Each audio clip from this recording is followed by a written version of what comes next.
अख्खा मुंब्रा हिरव्या रंगाने माखून टाकू, त्यानंतर पुन्हा इम्तियाज जलील म्हणतात संपूर्ण महाराष्ट्रच हिरवा करू. माझ्यासोबत त्या संदर्भात बोलण्यासाठी भाजपा आमदार संजय केनेकर आहेत. केनेकर साहेब, संपूर्ण महाराष्ट्रात हिरवा करण्याची आता भाषा होती. इम्तियाज जलीलांच्या बापाचा हा महाराष्ट्र नाही, त्यांच्या बापाची जहागीर नाही आहे हा महाराष्ट्र. हा महाराष्ट्र छत्रपती शिवाजी महाराजांचा आहे, हा महाराष्ट्र छत्रपती संभाजी महाराजांचा आहे. हा महाराष्ट्र खऱ्या अर्थानं भगव्या रंगानं संस्कृतीने नटलेला महाराष्ट्र आहे. निश्चितच या देशावर बऱ्याच जणांनी आक्रमण केले, आक्रांत येऊन गेले. त्यांना त्यांची मनसुबे हा देश जिंकण्याचे होते. त्याच्यात मग तो मोहम्मद कासम असो, मोहम्मद गौरी असो, तो खिलजी असो किंवा आदिलशाह असो, मोगल असो का निजाम असो, त्यांचे मनसुबे गाडणारा हा महाराष्ट्र आहे. आणि त्यामुळे निश्चितच आहे याच्या मुंगेरीलालचे हसीन सपने यांनी हे सपने पाहू नये. उत्तर कसं देणार आता? हिरवा रंगात जर पूर्ण महाराष्ट्रात माकायचं म्हणतात, याकडे बघता कसं आणि उत्तर कसं देणार? अहो, मी सांगितलं ना, या देशाच्या संस्कृतीची जडणघडण भगव्या रंगाची आहे. या संस्कृतीचा अविभाज्य भाग भगव्या रंगाचा आहे. आणि त्यामुळे या संस्कृतीच्या जडणघडणीची जो खेटेल त्याला मातीत गाडल्याशिवाय राहणार नाही.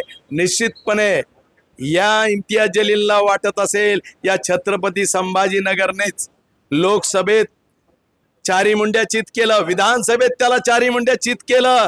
आणि निश्चितच ज्या आता महानगरपालिकेत पावसाळ्याच्या छत्र्या उगवल्या ना, त्याही आम्ही संपवून टाकू आणि हे पार्सल हैदराबादला पाठवून देऊ. पण संभाजीनगरमध्ये सगळ्यात जास्त मोठं आव्हान असणार आहे, कारण याच ठिकाणी MIM जे ती मोठी झाली आणि इथूनच त्या हिरव्या रंगाचा प्रसार होईल. अहो, हे का विसरले इतिहास तुम्ही?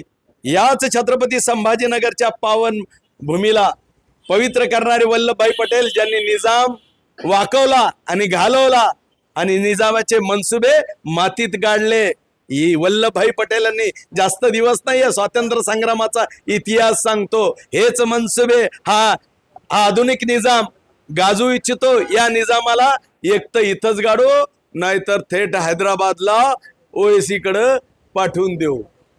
कन्नड घाटामध्ये तुमच्या सरचिटणीसांनाच मारहाण झाली, जीवघेणा हल्ला त्यांच्यावरती झाला, त्याकडे कसं बघता?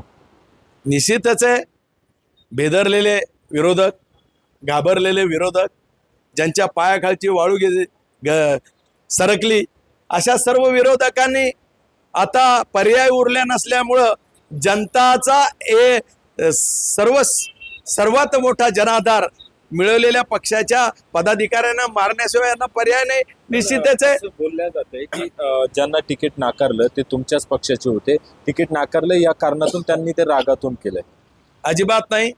भारतीय जनता पार्टीचा कार्यकर्ता हा अनुशासित कार्यकर्ता आहे आणि निश्चितपणे ज्या संस्कृतीच्या ढाच्यानं तयार झालेला आहे, त्यामुळे असं कृत्य भारतीय जनता पार्टीचा कार्यकर्ता करत नाही. खरं तर हे विपर्यास करण्याचं काम चालू आहे. निश्चितपणे हे या विरोधकांचं काम आहे. धाराशिवमध्ये एक कॉल रेकॉर्डिंग व्हायरल होती आणि त्याच्यामध्ये असं स्पष्ट दिसतंय की आता AB फॉर्म पळवापळवीचे कामं त्या ठिकाणी होत आहेत. हे बघा, AB फॉर्म पळवापळवीचे काम होत नाही. महायुती स्थानिक स्तरावर पदाधिकाऱ्यांनी ज्या पद्धतीने स्वतःच्या ॲडजस्टमेंट लावल्या, त्या ॲडजस्टमेंट खातीर काही फॉर्म इकडं तिकडं करण्यात येतं. हे निवडून येण्याच्या पार्श्वभूमीवर केलेल्या गोष्टी आहे, याला जास्त महत्त्व देण्यात काही अर्थ नाही. नक्कीच MIM हिरवा महाराष्ट्र काय करेल, संस्कृतीच भगव्याची आहे आणि जर त्यांनी तसा प्रयत्न केला तर त्यांना इथेच गाडू, नाहीतर हैदराबादला पाठवू, असा इशारा देखील इम्तियाज जलील यांना भाजपा आमदार संजय केनेकर यांनी दिलाय. अविनाश कानडजे, न्यूज 18 लोकमत, छत्रपती संभाजीनगर.